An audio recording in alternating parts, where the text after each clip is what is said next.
दोस्तों आजकल एग्जाम में ऐसे क्वेश्चन बहुत ज्यादा पूछे जा रहे हैं जिसमें कि बोला गया है, ये रीजनिंग का क्वेश्चन है कि जिस दिन भारत का संविधान लागू हुआ उस तिथि को सप्ताह का कौन सा दिन था। देखिए आप ऐसे क्वेश्चन को देख के ये समझें कि ये जीएस का क्वेश्चन है, ये रीजनिंग में कैलेंडर का क्वेश्चन है और कैसे इस तरह के क्वेश्चन को करना होता है। देखिए सबसे पहले तो आपको ये पता होना बहुत जरूरी है कि हमारा संविधान यानी भारत का संविधान कब लागू हुआ है। तो भारत का संविधान जो लागू हुआ था 26 जनवरी 1950 को लागू हुआ था। यानी अगर आपको ये पता नहीं है तो आप इस सवाल का आंसर कैसे बता पाओगे। देखिए अगर आपको पता है कि हमारे देश का जो संविधान है वो 26 जनवरी 1950 को लागू हुआ है, तो इस सवाल का मतलब यही है कि 26 जनवरी 1950 को सप्ताह का कौन सा दिन था। यानी सीधा सवाल क्या है कि 26 जनवरी 1950 को सप्ताह का कौन सा दिन था। तो इस सवाल में ऐसे डायरेक्ट कैसे दिन को कैसे पता करें कि उस दिन कौन सा दिन था।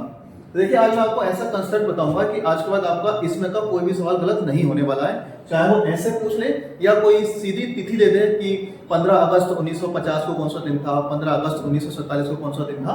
तो वो कैसे आज निकालना है वो आज मैं आपको सिखाऊंगा। देखिए यहाँ पर बोला गया 26 जनवरी 1950 को कौन सा दिन था, तो उसके निकालने की ट्रिक क्या है। सबसे पहले आप जो करेंगे जो 26 जनवरी है यानी जो महीना दिया है आप उस महीने तक के विषम दिन निकालेंगे। तो महीने में कितने दिन है यहाँ पर 26 प्लस उसके बाद जो दिया गया 1950 में आप शताब्दी वर्ष लिखेंगे और शताब्दी वर्ष में यहाँ पर 1950 में शताब्दी कितनी है 1900 ये लिख ली। प्लस ये जो 50 दिए हैं आप इसको एक कम करके लिखेंगे, तो 50 को एक कम करके लिखेंगे तो कितना मिलेगा 49। और इस 49 में आप 4 से डिवाइड करके वे ईयर निकाल लेंगे, वो वर्ष निकाल लेंगे जो कि लीप वर्ष है। तो 49 में लीप वर्ष कितने आएंगे 12, क्योंकि 49 को 4 से डिवाइड करेंगे तो कितना मिलेगा 12। तो जो 12 है वो लीप वर्ष है। उसके बाद ये 26 हो गए प्लस 1900 में लिखेंगे आप विषम दिन। जब आप 1900 में विषम दिन लिखेंगे तो आपको पता होना चाहिए कि 1900 में विषम दिन कितने होते हैं, और आपको ये पता करना है कि कैसे कितनी शताब्दी में कितने विषम दिन होते हैं। तो मैंने इसकी पूरी वीडियो पिछली डाल दी है, आप वहां पर जाकर चेक कर सकते हैं, देख सकते हैं कैसे हम किसी भी शताब्दी में विषम दिनों की संख्या निकालते हैं।